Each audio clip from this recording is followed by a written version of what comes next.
মাটিতে জৈন ধর্ম মহাবীর জয়ন্তী পালন করে। তাদের স্লোগান হচ্ছে জিও আর জিনে দো। মোদিবাবুর কানে কানে বলে দিন, এই যে সনাতনী ধর্মের বসে আছে, আমি এদের বলি একটা মন্ত্র জানে না, রাসমণিকে বলছে রসমণি। আগে বাংলাটা ভালো করে শিখে আসুন, না হলে বলবার দরকার নেই। নিজের রূপটা পরিষ্কার করুন না, টেলিপম্পটা দেখে দেখে তো আপনারা পড়েন। বঙ্কিমদা,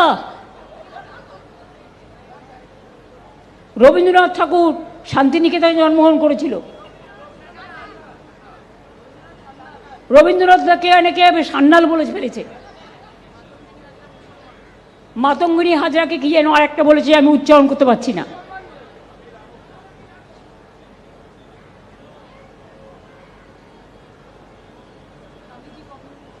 শুনুন, স্বামীজি যদি বেলুড় মঠে মন্দির এবং দরগা দুটোই রাখতে পারেন, রামকৃষ্ণ পরমহংসদেব যদি বলেন সর্বধর্ম সমন্বয়, তাহলে আপনারা রাম মন্দিরে তপশিলীদের ঢুকতে দেন না কেন? মাননীয় রাষ্ট্রপতিকে ঢুকতে দেন না কেন? ওই আমাদের এখানে তো এইসব বাছবিচার নেই। আমরা মাছের কাঁটা বাছি, আর আপনারা রাজনীতির উকুন বাছেন। এই হচ্ছে আপনাদের সাথে আমাদের পার্থক্য। তাই আগামী দিন জেনে রাখুন, সব চেঞ্জ করে দিন, তাতেও বাংলার গভর্নমেন্ট চেঞ্জ হবে না, এটা মাথায় রাখবেন।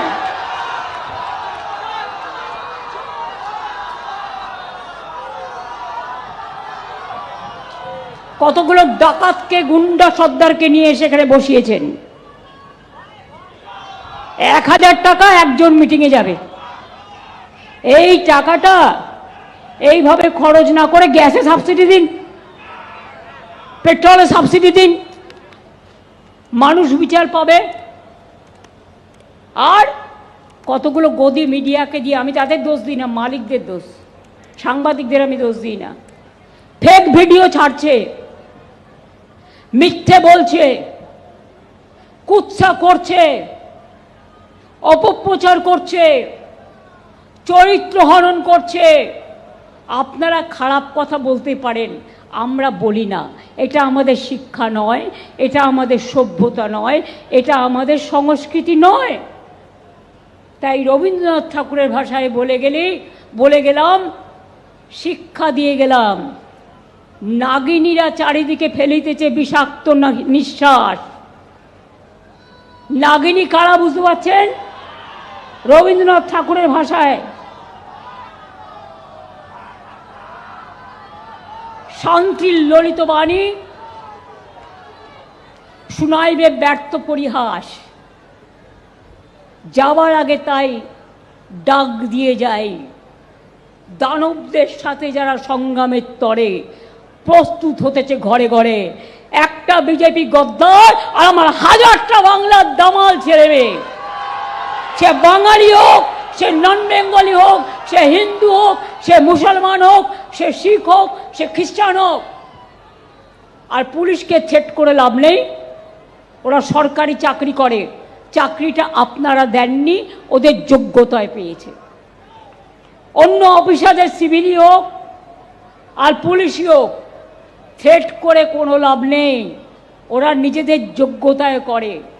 আপনারা 1.5 মাসের জন্য সরাবেন, আবার কাউকে বলছেন আগামী 5 বছর দেখে নেব। খোদল কুতকুতের দল, বল তোমরা ঘেঁচু করবে। এসব করতে আসলে কচুর ঘন্টা খাওয়াবো। আর জানেন তো, কচুর লতি ঠিক মতো রান্না না করলে গলা কুটকুট করে। এখন থেকে তেঁতুল জল রেডি রাখো। আর আমরা যেটা বলি সেটা আমরা করি। সাধারণ মানুষকে বলুন এবার জোট বাঁধুন, সবাই মিলে জোট বাঁধুন, বিজেপিকে বয়কট। টাকা দিলে ভোটটা দেবেন না। টাকা দেওয়াও যেমন অন্যায়, টাকা নেওয়াও তেমন অন্যায়। কেন চেঞ্জ করলেন সুপ্রতিমকে কলকাতা কমিশনার? টাকা ঢোকাবেন, যাতে আপনাদের হাতে হাতে ধরতে না পারে, সেই জন্য হামলা করবেন, যাতে হাতে নাতে ধরতে না পারে, সেই জন্য। আমরাও সজাগ দৃষ্টিতে নজর রাখব বাইরের কারা এসে কোন পাড়ায় এসে আস্তানা গড়ছে। আর একটা লোক আছে, নামটা বলেই দিই, প্রথম অক্ষরটা সু, সেকেন্ড অক্ষরটা বললাম না, শেষের অক্ষরটা ল, নামে তিনটে